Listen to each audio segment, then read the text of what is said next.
So just one day after Apple released iOS 18.1 RC, they're back today with watchOS 11.1 RC or release candidate.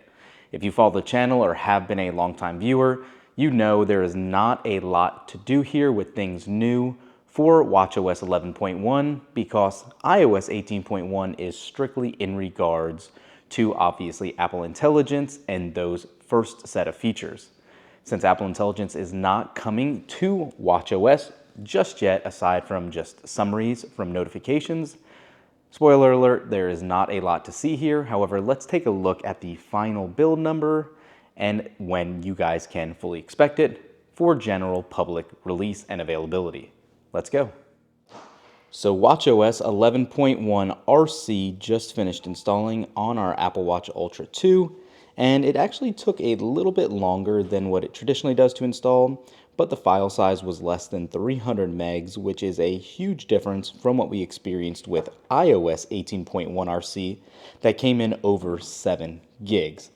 So before we even continue on with all of the other details on here, I want to go ahead and get this out of the way and talk about release date. So obviously today is the 22nd, and Apple has confirmed that iOS 18.1 will be dropping next Monday on the 28th. Now, there is nothing said about watchOS 11.1, but traditionally Apple does release both softwares and operating systems simultaneously, so we should expect that to come out on the 28th as well, and especially since there is a new iOS, watchOS, and iPadOS build coming out next week, we can anticipate all of them coming in the same day.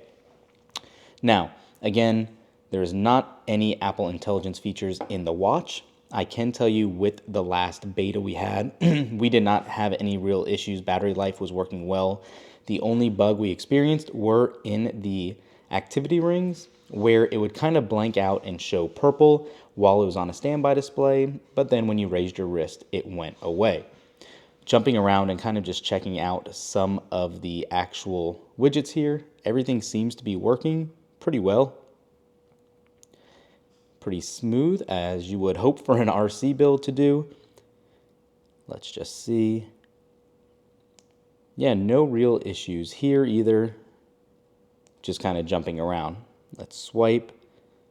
Now, for some reason the swipe is not active. I'm not sure why that is, but everything else seems to be okay. So let's jump into settings really quick and check out the build number.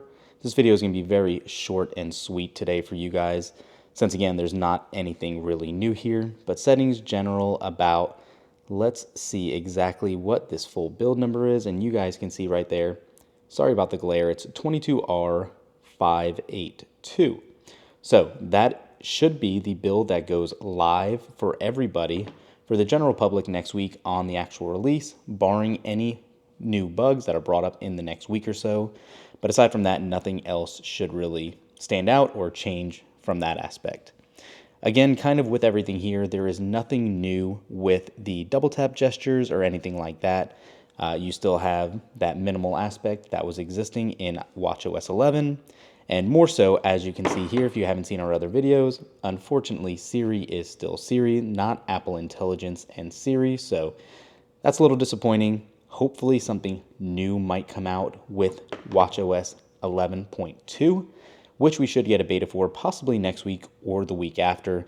That's more of what we're interested in, especially for iOS. iOS 18.2 should have a number of new Apple Intelligence features as well, so that will be exciting to see also.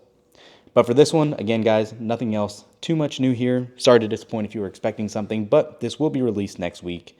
Make sure you download it if you're registered today or if you're just waiting for the public release next Monday. Thanks for watching. We'll catch you in the next one.